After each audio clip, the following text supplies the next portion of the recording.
All right, welcome everyone to our Confident Leader Masterclass. I'm Ben Fauske, author and coach, excited to spend some time with you here. And so why are we talking about the inner critic today? We recently did a survey, and the inner critic was, for all of you, the most struggling, most difficult, most challenging aspect of your leadership. So what is this inner critic? What is this negative self-talk? Why is it there? Why does it exist? And first off, we have to understand, for the inner critic is not all negative. The inner critic actually has served a purpose for us. And here's the purpose. When we're in adolescence, when we're 15, 16 years old, and we have an exam that we have to take, and let's say we get a really bad grade on that exam. Our inner critic says, Ben, you better do better on the next exam, because if you don't, you're going to fail this class. And if you fail this class, you're going to fail high school. And if you fail high school, someday you're going to be, living in a van down by the river someplace, not doing what you want to do with life. And that would be bad. And so we have this inner critic, and I'm a master at understanding this inner critic, because earlier in my career, my inner critic was raging. As many of you know, early in my career, I had 8 jobs in 8 years. And I remember it was a cold February morning, and I was going for a walk, and I was miserable, and I was depressed, and I was angry, and I was about to quit my 8th job in a row. And I remember really, being angry and saying, what is wrong with me? There is something fundamentally wrong with me. How is it possible that I can be this miserable? I should have everything going for me. I've got a wonderful family. I grew up in a wonderful family. I got amazing things going on in my life. Why am I so miserable? Why am I so angry? Why am I so anxious? Where is this frustration and this rage coming from? And that was all my inner critic saying, Ben, you're not enough. You don't matter. What you're doing is meaningless. Life is always going to be this way. And I was at a crossroads. Unfortunately, most of the people that I talked to related to my story. They said, Ben, I hate my work. I don't enjoy what I do. And I don't find, the work that I do to be that valuable. And I had a choice to make. Was I going to just keep doing that, just sort of numb out, and this was life for me and just be miserable to be around? Or was I going to say, you know what, I've been put on this planet for a reason, and I am going to figure out what it is, no matter what it takes. I need to figure out what I'm doing wrong, because the odds of finding 8 horrible leaders in a row is pretty slim. At some point, I had to look in the mirror and go, what am I doing that keeps causing me to end up back in the same spot?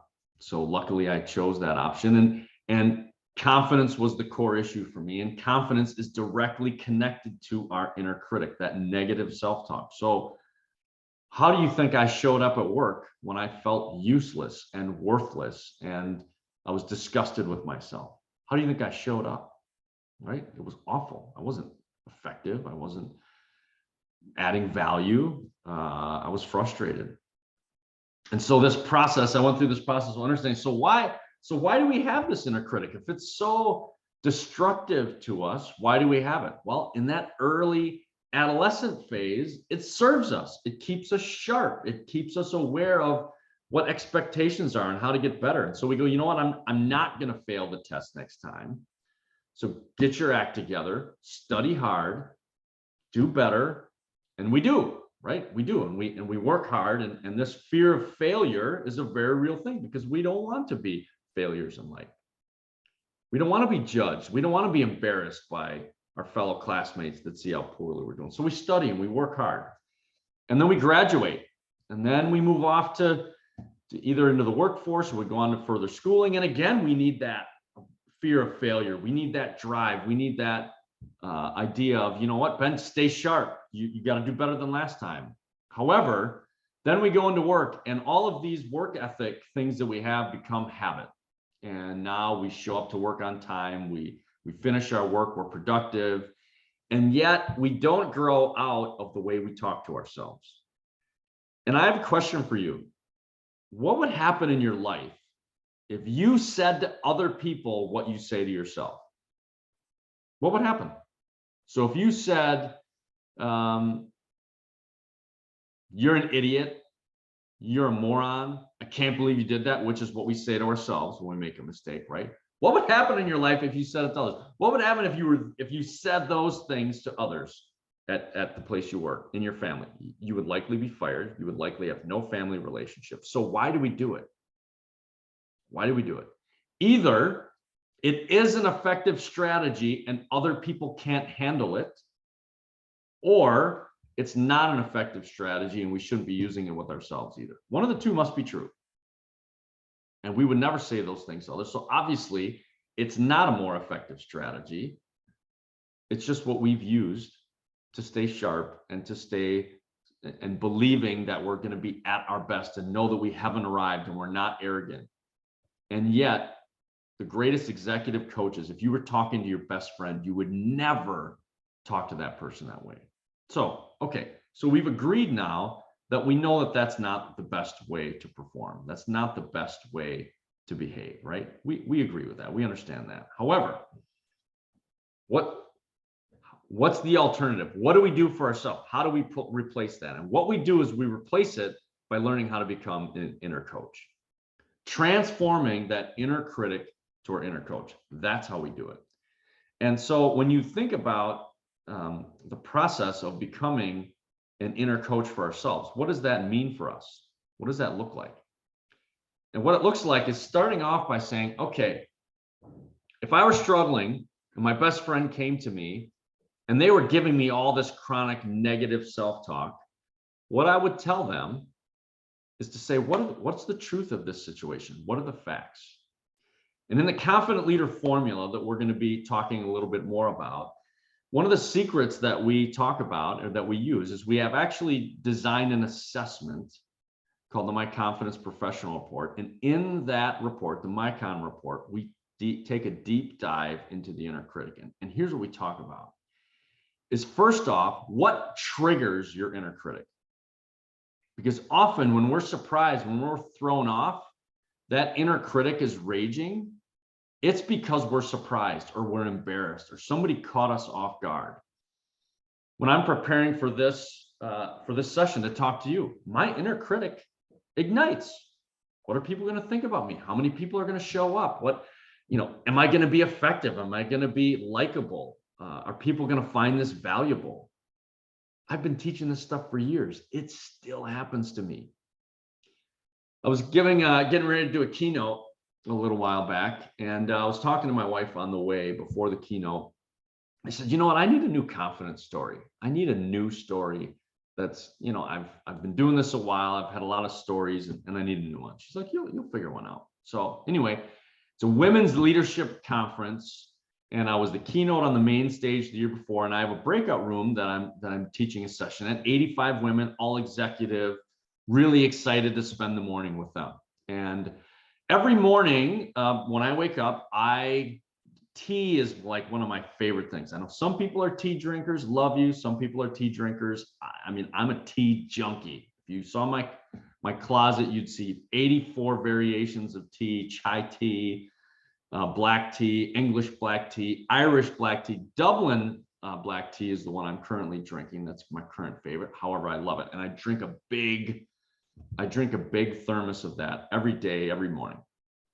So this morning was no different. So I drink this huge thermos, and the sound guy had come in. There's two really big boom mic speakers set up. He tests my mic. I'm all set to go. The guy's like, "You good?" "Yep, I'm good." "Great."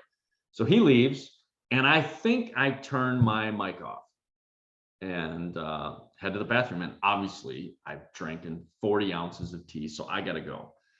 So go to the bathroom, and I had to go. So it was, it was a relieving experience. And obviously, before a keynote, you want to be comfortable. So I go and don't think anything of it, wash my hands, whatever. And then I'm in the bathroom, the phone rings, and it's my daughter, Anna, from Colorado. She doesn't call all that often. So I take the call in the bathroom.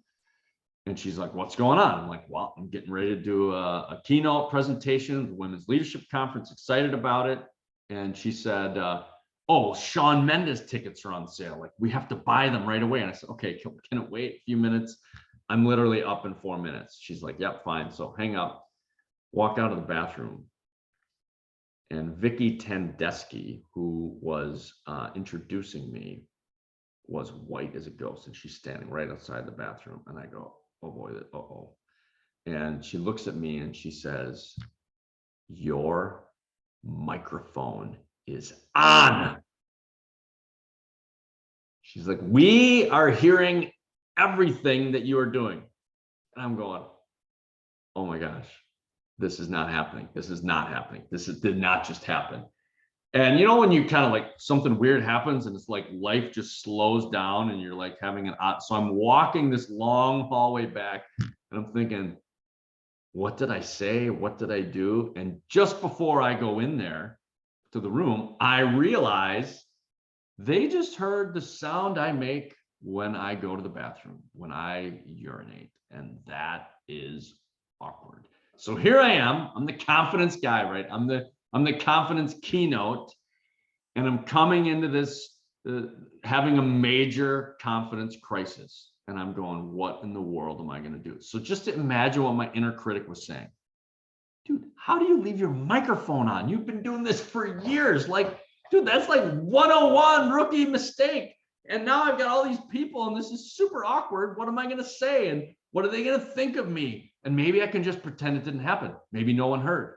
Maybe Vicky's overreacting. Maybe this isn't that big of a deal. And I walked in and guess what? Oh, they all heard. They all heard exactly what happened. Some of the women were trying to crawl under the desk. They gave me no eye contact. Certainly they weren't shaking my hands. I did wash my hands though, but other women were sitting back and going, this is awesome.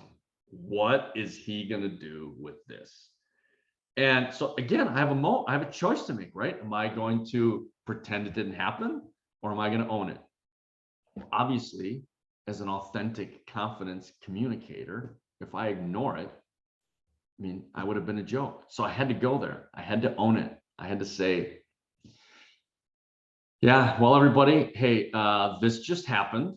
Normally, my bathroom ritual is not a part of the keynote, and I apologize for that. You know, that just happened. And a woman in the back goes, it's all right, Ben, everybody pees. It's okay. And then a woman in front said, yeah, but he really had to pee. Yeah. So could have been much worse, right? I could have done or said other things in the bathroom that would have been even worse. However, right, those triggering events, we have to be honest about what triggers us. We have to be honest about how we handle those. The second thing is when we get triggered, then, if possible, if there are certain people you work with, you might have coworkers that trigger that inner critic all the time, and it's the same person or it's the same topic, and that's when the inner critic is loudest. It might even be a family member for you. It might even be someone that's close to you. How do we prepare for that trigger in advance? So for me, when I was mic'd, I'm already prepared for embarrassing moments. You know how I handle my embarrassing moments? I just tell the truth. I just tell the truth.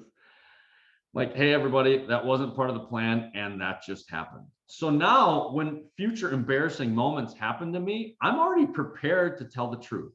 Now, does it mean I don't have triggers? No, the inner critic is always going to be there.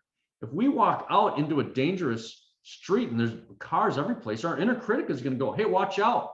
Don't go over there. It's going to get our attention. This isn't about eliminating our inner critic. It's about recognizing when it's triggered and moving on. In the past, that event would have bothered me for months. I would have been paranoid about being mic'd in the future. It would have wrecked me. Instead, now I still have the cycle. I just move through the cycle much quicker. So it doesn't stall my career. It doesn't stall my relationships. It doesn't leave me in chronic anxiety.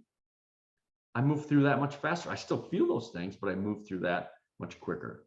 The third thing then is you got to seek wise counsel.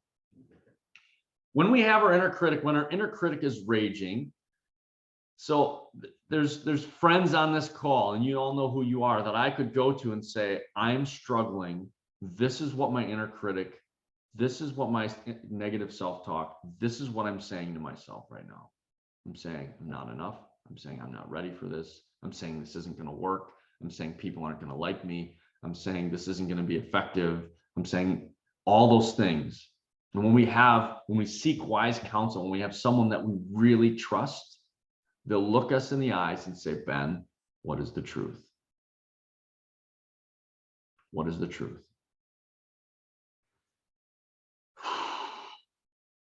What is the truth, right? And doesn't it often cause us to take a breath and go, you're right.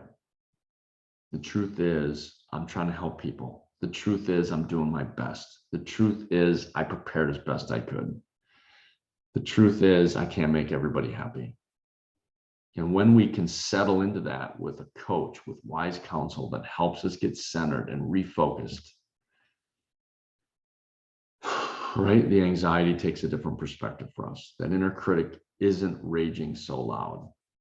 And it's a beautiful moment. It's a beautiful thing to get that perspective. I am a confidence coach and I have a confidence coach. Dr. Craig Melkin from Harvard, he wrote a book, Rethinking Narcissism. He's one of my heroes. We meet every month. And I share the things that I'm struggling with and I'm going through. And he's like, Ben, what are the facts? What's the truth? And it shifts my perspective. It moves that inner critic to the inner coach. The fourth piece, though, then is we got to own the change. When the truth means there are some things for us to work on. The truth means I should make sure I'm not mic'd in the future. The truth is I should make sure that I'm showing up as best I can. And if I wasn't prepared and I didn't give my best, I need to own that. So calming our inner critic isn't just about positivity and assuming problems aren't there and just sort of willing ourselves and having a mantra that moves us out of the difficult things of life. That isn't realistic. The truth is to say, I'm getting better. I'm learning from my mistakes. And you know what? Mistakes happen and I can move forward and they can actually be feedback, and the feedback can be fuel to me. And that inner critic doesn't have to linger for 6, 8, 10 months on this topic because I really address and own the change that I am going to make to become a better leader. And when we do that, the inner critic is like, okay, you got that. I can let that go. I don't have to remind you about that anymore. You're making progress on it. And that leads to the final best practice here of handling our inner critic, of moving our inner critic to inner coach, and that's solving the core issue. Often as leaders, we're solving the surface level issues, right? Hey, my microphone should have been turned off. What's the core issue? Fear of being embarrassed, fear of being judged, fear of not delivering. That's the core issue for me. So if I just solve the surface issue and go, hey, I'm going to make sure always my microphone is turned off, that anxiety is still going to exist. Why? Because the real issue is, if I solve that core issue of being comfortable communicating and adding value, then you know what? If I'm mic'd again, is that really that big of a deal? If I'm prepared to be honest with whatever happens, is it really that big of a deal? No, because I'm solving the core issue. The dilemma for us as leaders is we often aren't clear on what the core issue is. And when we're not clear on the core issue, then we're solving the symptoms, and that low-grade anxiety that you feel, that constant negative self-talk that is always there, will continue because we don't solve the true core issue of what we're dealing with. And what we're going to talk about in the next video, this is what we cover in the Confident Leader Formula, is really what is the core issue that we're facing as a leader, and how do we truly identify it and resolve it, because then that gives us permission to help coach and help others resolve their core issue. So how do you learn what your core issue is as a leader, and how do you learn to resolve that and learn how to help others? That's what we're going to be covering in the next segment. Thank you.